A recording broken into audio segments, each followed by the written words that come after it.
Good evening to all the PSBN faithful out there. This is its flagship show, Pretend Football Now, on PSB1, orbiting your Earth at 1,000,000 miles an hour. I am Sike Manders, and with me, as always, is Maul Padiros. Maul, what a spellbinding week we've had. Topsy-turvy from top to bottom. What do you think? Yeah, no, I think you're absolutely right. I think that we have seen some fantastic pretend football and some really big surprises, some wins that literally nobody saw coming. Absolutely. Well, I certainly didn't see any of these coming at all. Just a very, very surprising amount of results that we have. In fact, if you would like to step into the medical bay, boy, do I have something to show you.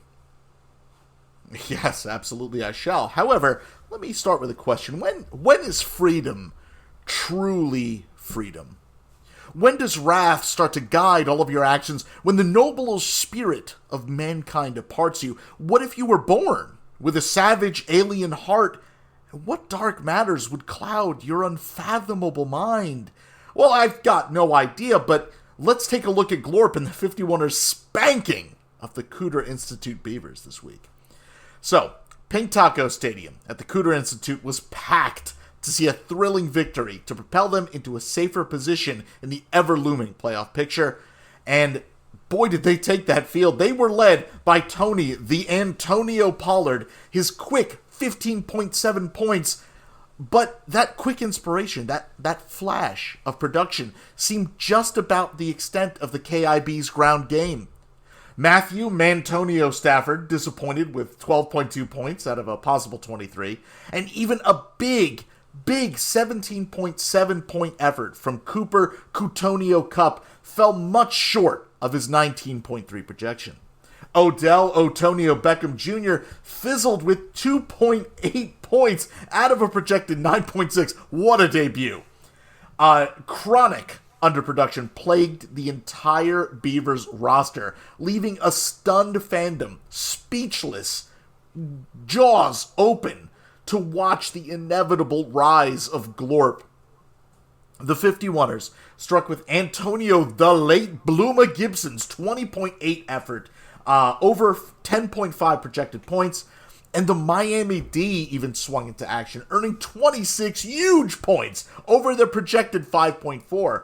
Well, if all of those highlights seem a little sparse, dear listener, we are talking about the 51ers, but it was enough. Even this small amount of titanic effort, it was enough to roll the Beavers right into the damn garbage can. Coach Greg Cooter fielded an impressive roster. He chose the best combination of terrible pretend football players to take the field. So what's the final scalpel total? 111.1 to 95.7, 51ers, 51ers, 51ers. And I say that 3 times because I'm still trying to believe it. You know, Glorp has managed to just ruin the Beavers with nothing more than spite in his alien heart. Now, the 51ers season is still in flames at 2-8. No chance to make it. But has his rain cloud soaked the Beavers' chances? Well, Maul, I suppose we're going to see. What a game. What a disappointing game for the Cooter Institute Beavers. Yeah, you're absolutely right. I think this was probably, for the Cooter Institute Beavers and Coach Greg Cooter, among the most disappointing losses that he could have had. Looking, he's still currently in playoff position, but this one really hurt his chances. And another loss to a team that he should beat will put him into that downward spiral and into a giant vat of Gooter juice, no doubt. But credit where credit's due. The 51ers, they put together a roster that just managed to make it happen, and that's what you have to do. You win games when you put it all together. And they came close to their projection. The Beavers did not, and that's how you end up with a big loss. It's absolutely true. I mean, there is nothing that Coach Greg could have done. I mean, even looking for bench blues, absolutely nothing there. Just As I said, the best choice of terrible, terrible pretend players. Just a miserable outing for him, to be sure. Yeah, absolutely, and this actually brings up the good point here because we talked about Otonio Beckham and his performance in the game, but Cooper Kupp also fell short of his projection, and Matthew Stafford, as you mentioned, also fell well off his projection. What do those three players have in common? They're all Los Angeles Rams, hearkening back to Coach Eric Menzi and You're Still on Mute's run with the Rams a few years back. Maybe this is not the wisest strategy for Coach Greg to take up right now, putting all your eggs in one basket. It certainly hurt him this week. Absolutely did. I mean, when you look at, the fabled Rams drafting of so many years ago was met with such derision, and it is surprising to see a coach with such a pedigree like Coach Greg Cooter take such a low path. Yeah. Well, I mean, that's why they play the games. Good on the 51ers for coming out ahead, despite some really abysmal performances on his roster. Put up enough points to win the matchup, and as you mentioned, still statistically can make the playoffs, but they need a lot of help. It is greatly unlikely. So we'll see how that falls out for these next 4 weeks. Yeah, absolutely. I mean, as you said, you got to win those games. I mean, Coach Greg would not have been in this position if he would have been playing some better pretend football, and this one just hopefully wakes him up. We'll see. Yeah, well, definitely we will. On to Maul's matchup this week, and let me tell you something, Sike. When you're hot, you're hot. And riding high on a 5-game win streak, Coach Adesso's lucky Sacks took a trip to the Vlasic Bowl to face league leader Cody and the Cumberland Crew for what our Gage Laser touted as the most consequential pretend sporting event since the Puppy Bowl in 1996. Coach Adesso was seen shining up his sacks before taking the field, and shine they did. Who cares that Tom Brady and DK the Mush Metcalf fell apart this week? It's all about the highlights, baby. Justin, moving on up, Jefferson scored a fine look at 18.4, and generic name Darrell Williams doubled up his projection, scoring 24.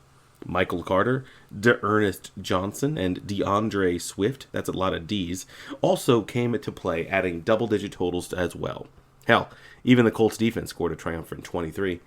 Overall, the sacks racked up almost exactly what our pretend experts predicted, 142.9, but would it be enough? Now, sometimes when things go right in pretend sports, you feel it deep down in your bread and butter core, or so I've been told by the Crew faithful while watching Jamal Agnew erupt for 27 in the starting lineup early on. But that's about all the good news that they had. Dismal performances by Cordero Swiss Army Knife Patterson, Amari Cooper, Zachary moved so little he likely grew moss, and a true epic stinker by Danger Russ Wilson left Coach Cody in the brine, lost among the Dylan Garlic. In the end, the Pickle Boys could only muster 95 of their projected 124.6. A blowout loss for our former league leader and a new number 1 heading into the home stretch. Questions remain about whether Coach Dennis can continue to pull rabbits out of his sack, or if that's one euphemism too far, but only time will tell. The road doesn't get much easier for the 8-2 Sacks as they face another tough gauntlet matchup against the 7-3 Miami Uramies. The Crew, however, now have someone to look up to, finally, in the standings. They can't afford to lay another stinker against the dreaded Gravy Legs, who are 4-6, and trying desperately to hold on to a playoff position. It was something to see. I am, Cody and the Crew, the Pickle Boys, they have had a good run of it, but now that's 2 losses, and they're not looking their best coming into the home stretch here, Psych. Definitely not. There's a lot that you could say about the Pickle Boys. I mean, they looked invincible for a large part of the fantasy season. Now those cracks are starting to show, and the Luck Sacks took advantage of that. Yeah, and credit to them when credit is due. We marked this game as going to be potentially game of the week, if not game of the season, and it did not really disappoint. The Luck Sacks ran away with it, so let's not diminish that. But this is that moment. The 6 consecutive wins for the Luxacs, looking to make it 7. High scoring team, and the most points in all of the land. They look strong. They're going to be tough to beat from here on out. Well, Maul, all of this talk of standings and points, what we're doing is we're painting a playoff picture. And just in time, sponsored, of course, by 1-800-MEDFUNG, the Pain Pagoda, this is your playoff picture. Now, we've talked about the Luxacs. We talked about the Cumberland Crew. We're also going to focus a little bit on the Knights of the Kings of Limbs. All of them, 8-2, one more win is going to lock in their tickets to the MAC Championship playoffs. Very exciting there. These 3 teams have been playing great football, mostly throughout the season. Cumberland Crew, some stumbling blocks in there, certainly, Maul, but definitely at the top, it's a lonely little path, 3-way dance.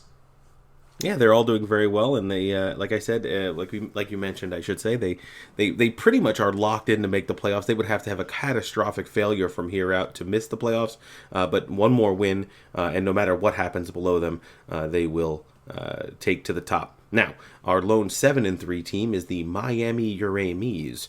They're almost certain to make the playoffs. If they have 2 wins out of the 4 remaining games, they will lock it for first-time coach Catherine. But key losses in upcoming games, particularly the 2 blood matchups that she has against her own father and her uncle, could prove to be stumbling blocks. She looks good to make the playoffs, but she still has a little bit more work to do. Absolutely. There's definitely something to be said against, playing against the blood, as it's called in our little fantasy times. But, I'm not sure that, especially given the current performance of the Beavers and the Gravy Legs are going to present much of a challenge. The Uramies have looked really good all year, and I don't really expect them to start stumbling at this point. Certainly not. Yeah, true. They are the second highest scoring team in the league. They are second in the lethal division, and you have yet to drop a division game. So that means that they still have a tough matchup ahead of them with the Luxacs. We'll see how that ends up. Sure, absolutely. Now we've also got at 6-4, we've got the PLP Tombstones and Shooters Giggity. These are 2 teams that are on opposite paths as of late. You look at the Cohogsmen; they've dropped 3 in a row, and now they're starting to be at risk of losing their playoff position, while the Walking Dead men have won their last 2, and they are rising from that grave at just the right time.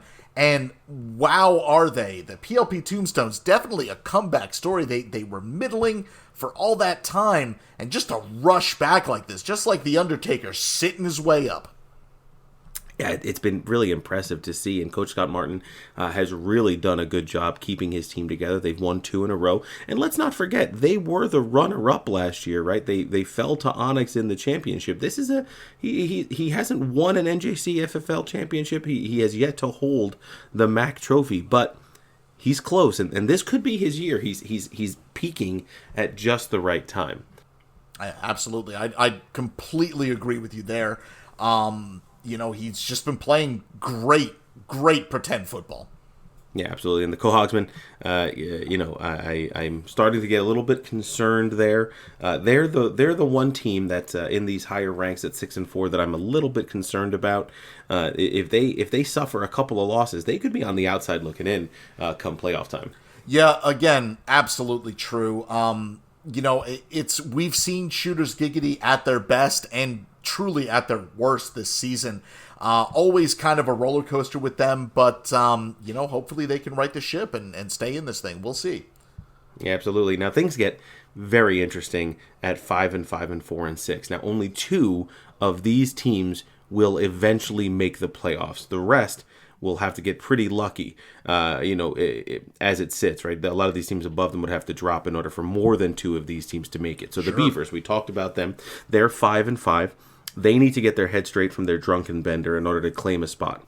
The 4-6 teams are You're Still on Mute, the South Sharpsville Gravy Legs, and the Cincinnati Heartbreak. Now, they're all trying their best to prove that they suck less than the other teams.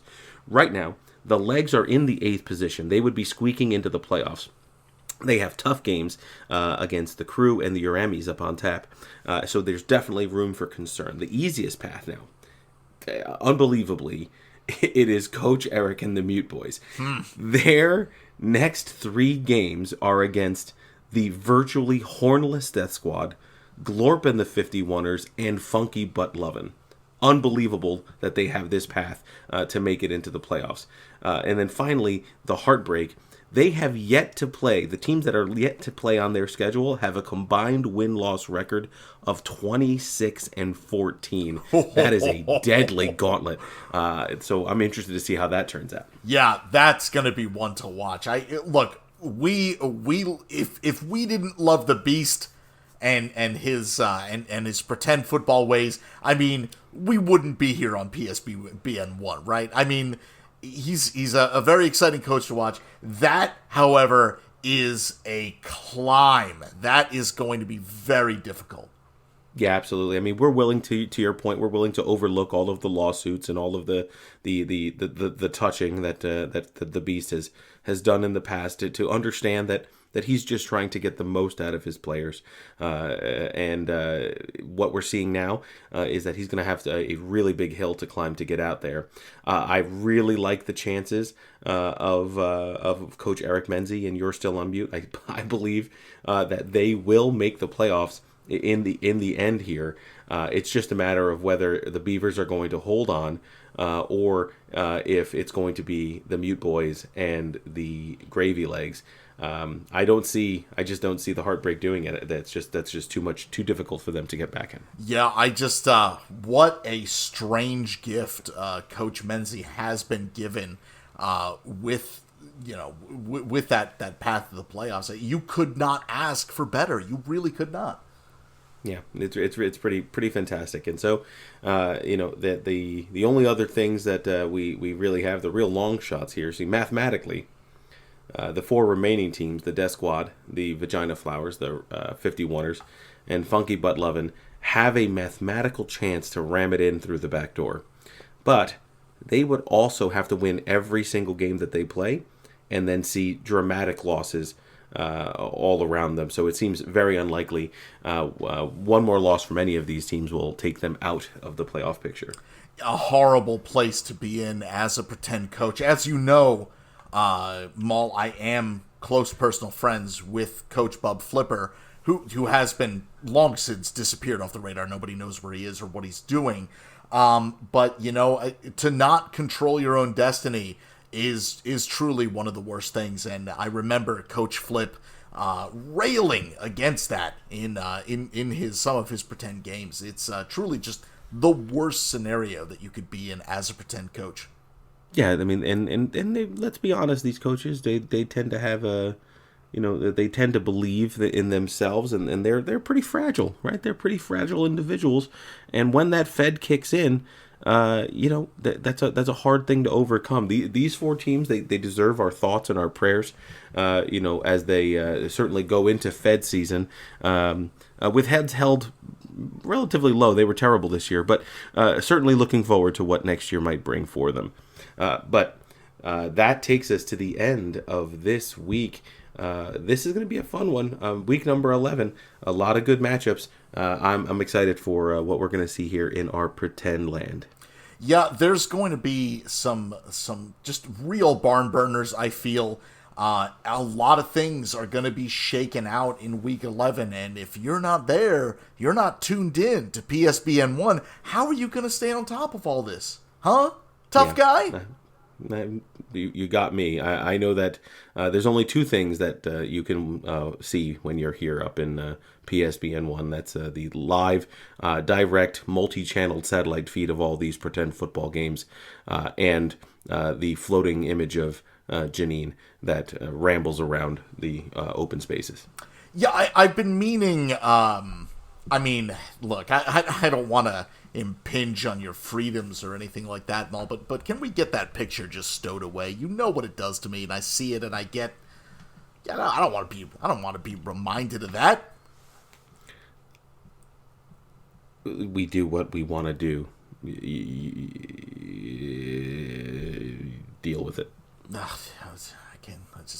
really can't believe that you're going to be a child about this, but that's fine.